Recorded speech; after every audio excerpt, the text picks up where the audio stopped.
Hi everybody, do you want to come and come over this way? Sit down if you want to. Feel comfortable either way.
Hi there, everybody. It's amazing to see so many people here. I'm really quite staggered.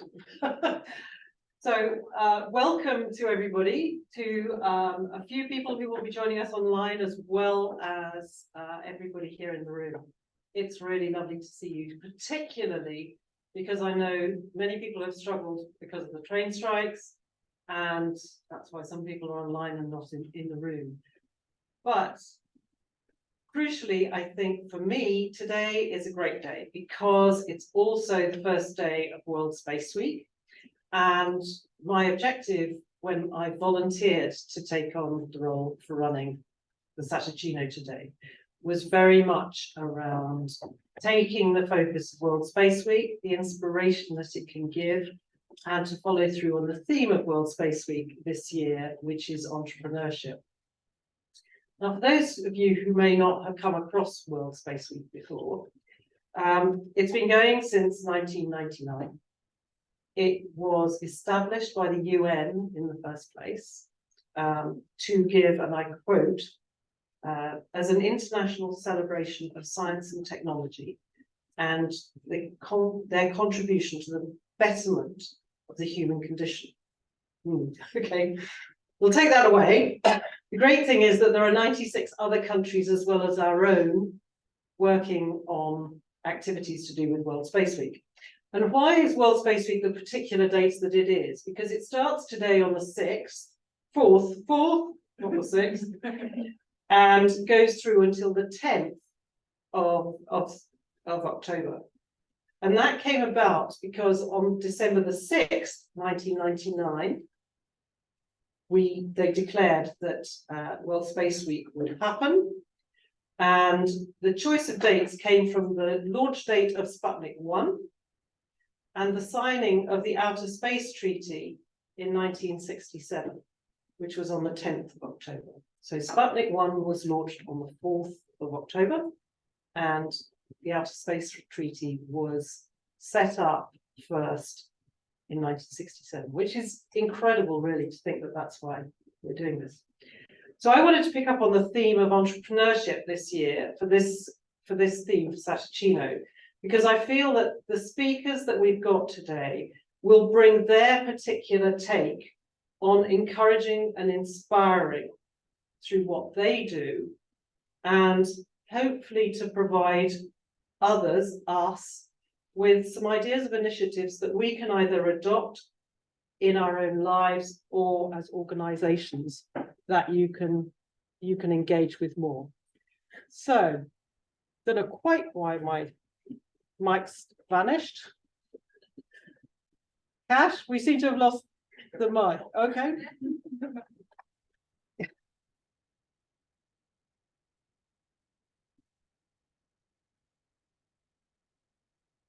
It's great we have such great backup. So without further ado, I'd like to introduce the first of our speakers. So if I could invite Ingmar to come up, please, speakers. The cross is yours. From that point, we know that you will be seen and heard. Oh, from here. Right, okay. Hello. Oh, sorry. Michael, show my beautiful face on the big screen. So my name is Ingmar Kamlagaran. I come from the Space Agency and I work in the Education and Future Workforce team. I'm here to just give you, well, to plug two opportunities, two programs that we're running that will hopefully be really useful thing. My role is really all about filling the funnel. So we have an amazing, vibrant, growing space sector. It has problems in terms of ensuring we have enough people to fill those vacancies and to help it grow, and to make sure it is diverse and capable and secure for the future. So the big part of that process is to fill the funnel. So the two things I wanted to talk to you about, one of them is one of our programs called Space Inspiration. And this is where we use essentially the STEM Ambassadors Network. We have a network through STEM learning that already exists, but we fund a portion of it dedicated to space. And this is where we put space professionals like yourselves into classrooms, into places where you can interact directly with the children. And this is a really powerful tool and a really important one in terms of what we can do as a community to help those issues that I mentioned. And we have an unending demand. I get emails, phone calls every day from teachers and schools around the country because they just need someone to come in and talk to the children. Because you won't be surprised to know most people, most teachers, most children, most parents have no idea that we exist, that we have this amazing, huge space sector, all of the kinds of opportunities that their children could have.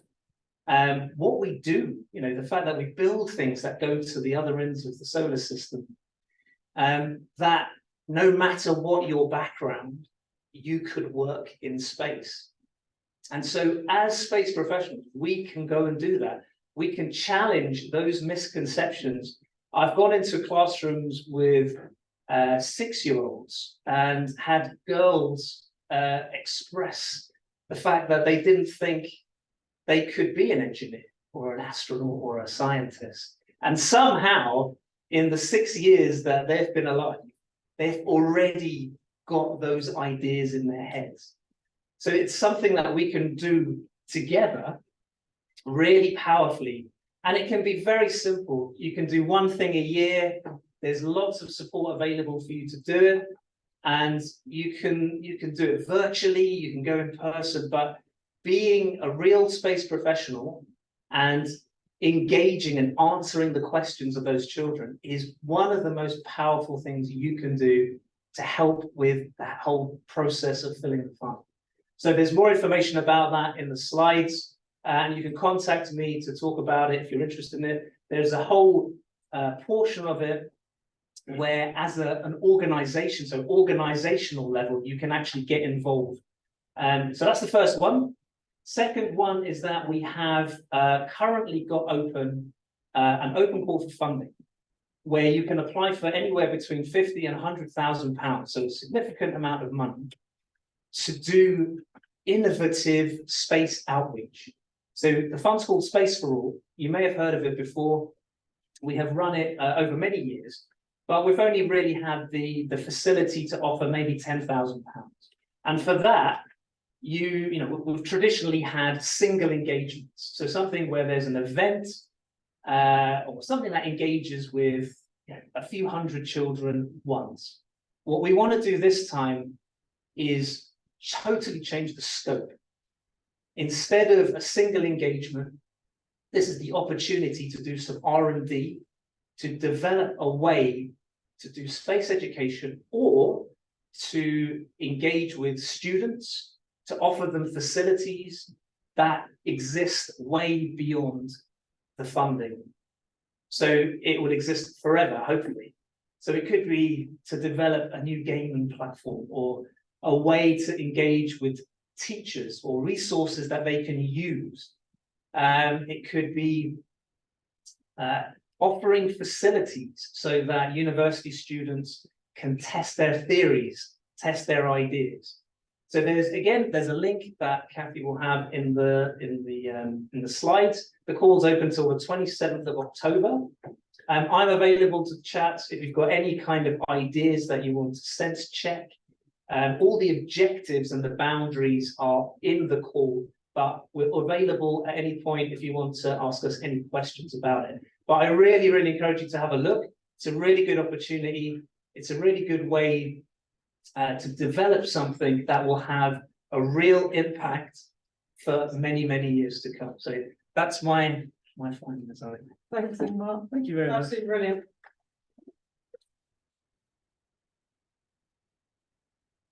So sticking with the inspiring theme, Heidi, over to you. Hi, thank you so much, Kathy. And sorry that the trains mean that I couldn't get there in person. But in my minute of Satuccino, I'm here to tell everyone about the Space Sector Skills Survey. So you may have seen that it's been released a few weeks ago, and you may have had a chance to read through the 100 pages, but I want to pick up on a couple of key points. So first of all, it's absolutely fantastic that over 200 businesses responded to the survey. It means we've got loads of great data and provided loads of information about skills gaps, recruitment and retention. But the headline news really is that the space sector is growing, and 2/3 of organisations said they're recruiting in the last 12 months. But so are the challenges related to skills, and 95% of businesses said that they face some sort of skills related challenge in the last 12 months. But the good news is that the sector isn't sitting around and doing nothing. 86% of businesses say they are engaging with education providers, and 71% are doing outreach, inspiring the next generation and encouraging people to really get involved and have a career in space. We've got work experience provided by 56% of organisations in the space sector. So I think there's some opportunities there for businesses to engage in fantastic programmes like SPIN and providing internships and work experience to help those people get on that pipeline into the sector. So if you want any more stats or graphs, or just want to know more about skills in the sector, feel free to check out the Space Sector Skills Survey report on the UK Space Agency website, or get in touch if you want any more details. Thank you. Thanks very much, Heidi. That's absolutely brilliant.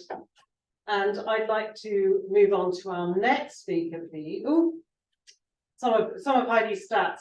Sorry, Heidi, I should have given you these before. No worries. But our next speaker, please, can I introduce Emma Egging? I was delighted to meet Emma a couple of years ago. Absolutely fantastic, in a great environment. So the cross is yours. Thanks, Kathy. Right, do I need to stand where people can? No, on the cross is good. Not hitting me here. Okay, right. So thank you so much for the invite to be here. I've got a minute, so I'm going to condense everything as quickly as I can. So the gap between disadvantaged young people and their more affluent peers is growing. And quite simply, we are wasting and missing out on valuable talent that exists in more rural areas of the UK, young people from disadvantaged backgrounds. So what can we do about this? Well, we know that there's so many initiatives out there thinking to space, and it's not a lack of interest in those young people. And by the way, there are 4.2 million young people living in poverty today. So these are young people that absolutely get excited and interested about space. But for those young people, all those initiatives out there which are about inspiration and maybe a one-off, whilst brilliant for so many young people, and Ingmar was talking about the funnel, so many young people will be inspired and will step forward by that. But for those disadvantaged young people living in areas where they're lacking opportunities, from families where space may have been mentioned at home, those young people doesn't mean that they don't have the capacity and the ability, it's just not being tapped into. So we know that in order to build the mindset, the skills, and also the aptitudes to be able to take advantage of opportunities, you have to work with young people over time and use those moments of inspiration, but go beyond that. And that's where the John Egging Trust comes in. So for the last 12 years, we pioneered a methodology which is unique in the sector that works with young people over 3 years, from ages 12 to 15. These are young people who have been identified because they're going the wrong way, leaning out away from education rather than leaning in.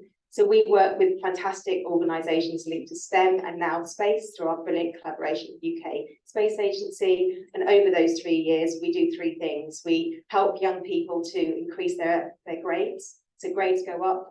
We give them access to exceptional opportunities linked to space. We provide 15 sessions for those young people over those 3 years and 108 hours of face-to-face support.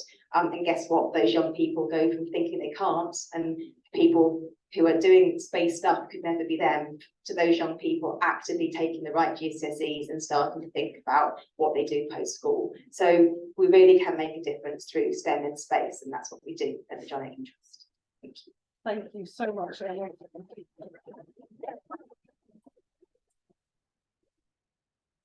Brilliant.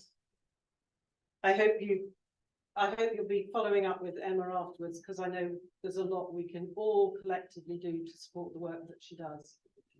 Our next speaker, I think, is Estelle Blay, but I don't think I see her in the room. No. Okay, next speaker is Richard. Did you send me a slide as well? I did. There's about 4 slides. Oh, hold on, slides. No slides? No. Okay. Can you cope with that? Yeah. Yeah. Do it the old-fashioned way. Thank you. Okay. Good afternoon. I'm Richard Jackon from Plextech Services. So I'm going to squeeze a presentation of about 5 minutes into one. Actually, my entry into this discussion this afternoon is a bit similar to what we were just talking about in terms of skills shortage. So I think the National Space Strategy was published in July this year, and it said something like 51% of businesses were struggling to fill the skills gap and vacancies that they have in their businesses. Similarly, if you looked at the IET, they do similar surveys. If you just look at the broader kind of electronics market, 2/3 of businesses are struggling to fill gaps. And this is where my company comes in, Plextech Services. So just to give you kind of a boilerplate overview, we're a business of engineering design consultants. We are about 80 plus engineers at the moment, based just to the south of Cambridge in Great Chesterford. So we have a broad range of engineers. So we've got RF engineers, electronics, mechanical, PCB, lots in software now, of course, machine learning and AI.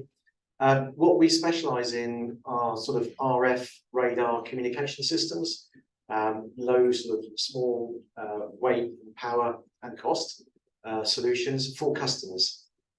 So we work, through different range of means. We can be an extension of your engineering teams. We can take on work packages. We can do full turnkey projects. So coming into the sort of the space market, so we actually have some of our technologies flying in LEO today. We've got a number of payloads out there. Where we are successful in are debris tracking, so things that are really, really small, so millimeter size type debris. So these could be human created from other aircraft, spacecraft.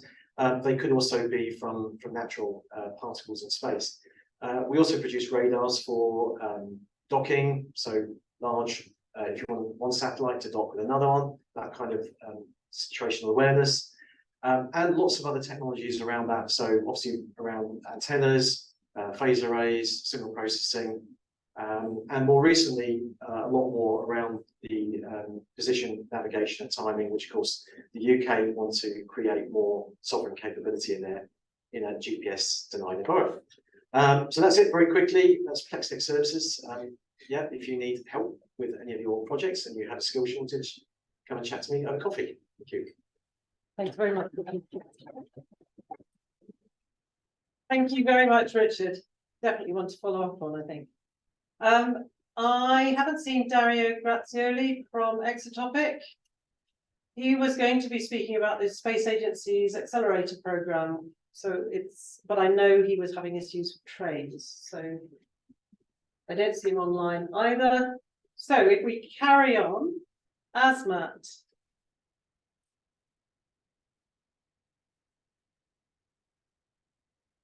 Let me give you that. And if you come this way so that everybody can really see you. There we go.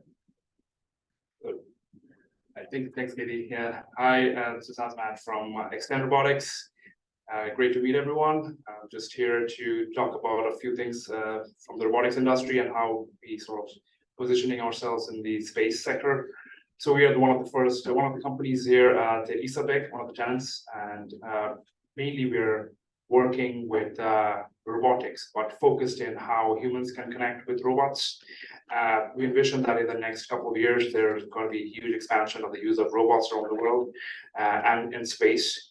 And part of what the problem that we are finding and why the company was founded a couple of years ago was on the basis that who will manage these robots, and is it going to be everything automated? So our sort of vision is that everything should not be automated. There has to be some sort of human intervention, monitoring, and humans should be part of this revolution. So that's where we focus in. So anywhere where there is robots or managing one robot or multiple fleets of robots, we are building the technology to efficiently manage that robot through a platform we have built. So it's a very intuitive platform using VR and AR, and where you can operate the robots from anywhere in the world. This is part of the managing robots problem the solution we have. The second part is the gamified application. It's part of that, and that we're hoping will create a huge new way of work. And following up with some of the short skills discussion, is that we feel that there is a sort of way of working which is not really efficient. People are working in hazardous areas, and especially this could work for space also, that people should be allowed to work from anywhere and comfort of safety. So this technology, which is a gamified technology we're developing, will allow people to work anywhere and maybe work from home, and that's the key proposition. So yeah, it's a very broad area we're working in, but we would love to interact with any technologies you're developing, and I'm here to speak to you today and from my behalf introduce the company, and yeah, hopefully we'll see you. Thank you. Thank you very much. Mike. The floor is yours. I'm standing in on behalf of my co-founder, Shafali. She's clearly having a joke by sending through a much more useful picture of me. So that's before the ravages of the entrepreneurial journey. You did look very feminine before though, so Did I? Oh, only because I had oh yeah, Shafali's picture. I was going to say that's before the sex change. So hi, I'm Mike Lawson, co-founder at OxF Dynamics. So imagine a satellite on orbit able to avoid collisions, or one smart enough to detect subtle pattern-like changes in its environment, one that can look at another satellite and detect and understand changes in its form factor, or one even smart enough to detect nefarious activity on orbit. Well, all those capabilities are seen as strategically important to protect our assets on orbit by Space Command and the UK Space Agency.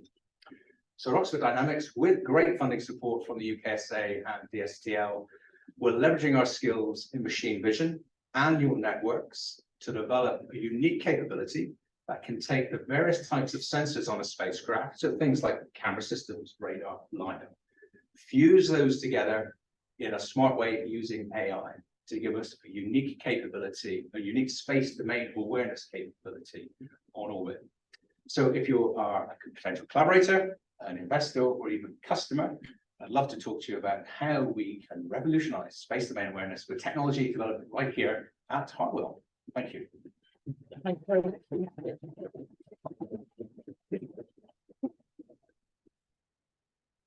Jessica, the floor is yours. You can get on with that. Yes, I do. Okay, so hi everyone, my name is Jessica Brush. I'm Cluster Development Officer at STMC, and I'm here to let you know today that there's still time to apply for our cross-cluster proof of concept grant, which is currently open and has a closing date of the 18th of October. So this grant involves the opportunity to bid for a MFA grant award, get my words mixed up there, up to 45k, which is to be match funded by the applicants. And the we welcome applications in any areas related to our clusters here and at our Northwest site, which are space, energy tech, health tech, quantum and digital. So projects do have to be business-led, proof of concept, and involve at least one partner organisation, either here at Harwell campus or at our sister campus in SciTech Dartbury.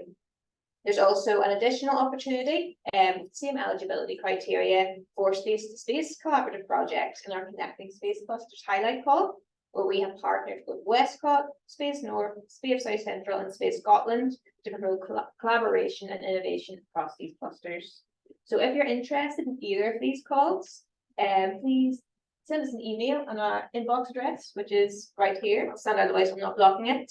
Or you can scan our QR code to find out more information on this year's call and also some case studies on our previous projects, and also request an application pack.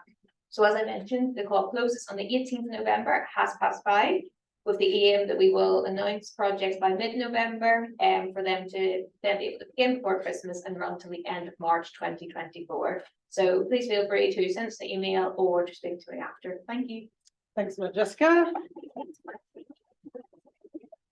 And our last speaker of the pitches. I didn't send a picture, sorry, I just remembered. Hi everyone, my name's Gemma Wilson. Happy World Space Week. Every week for me is World Space Week. But as you noticed from my lovely colleague, other clusters are available at Harwell and our other sites. So I'm here really to highlight that I'm here to help businesses, I'm here to connect you up to opportunities, to support funding that comes through, and to really be kind of a bit of an extension of your business. So come and tell me about what you're up to, let me help facilitate those introductions.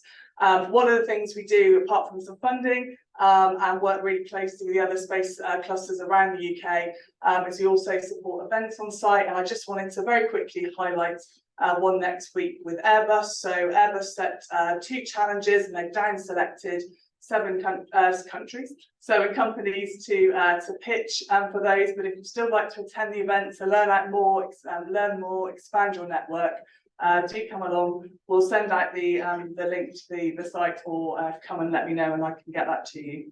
And that's it. So thanks very much. Thank you very much, Gemma.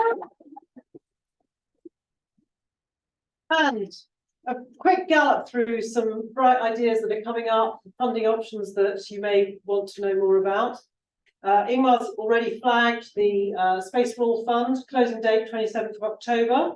I won't spend a great deal of time because I think we're running out of it.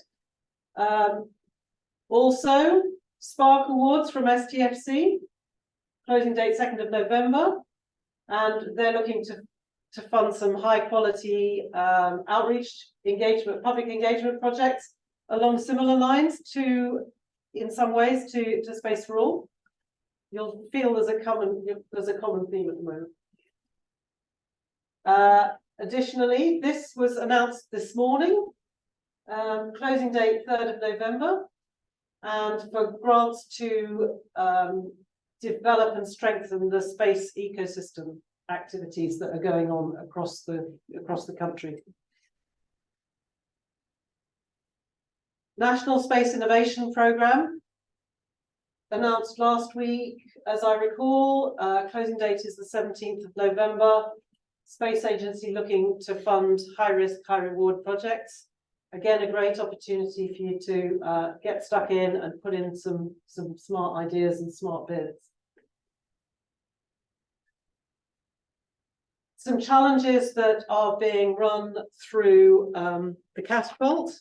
And if I check my notes about this, so the National Security Technology and Innovation Exchange is a government-led science, technology and innovation partnership that enables coherent and agile delivery of innovative national security outcomes through a coordinated and systematic approach to research and capability development.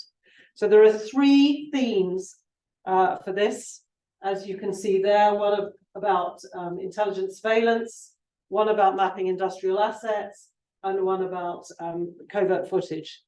If you're interested in those 3 challenges, they are open at the moment, and please follow the links or chat to, preferably not me, somebody else across the catapult who will know a bit more about them than I do.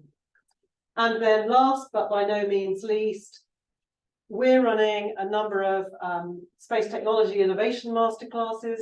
So if you want some help about taking your ideas to the next stage, speak to one of us and we can talk about how you can accelerate your ideas and make them come to fruition. Next event, next time here, 1st of November, organised by somebody, not me. I believe it will be my colleague Ricky from Westcott. So I hope we'll see a number of Westcott related people speaking as well. But it will be a pleasure to see all of you again that day if you'd like to come and join us. Please don't leave immediately. There's lots of coffee, there's cake, have a chat and interact with everybody else. Enjoy your networking. Thank you very much.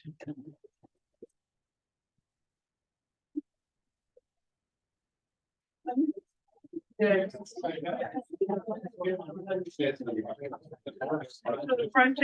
minute.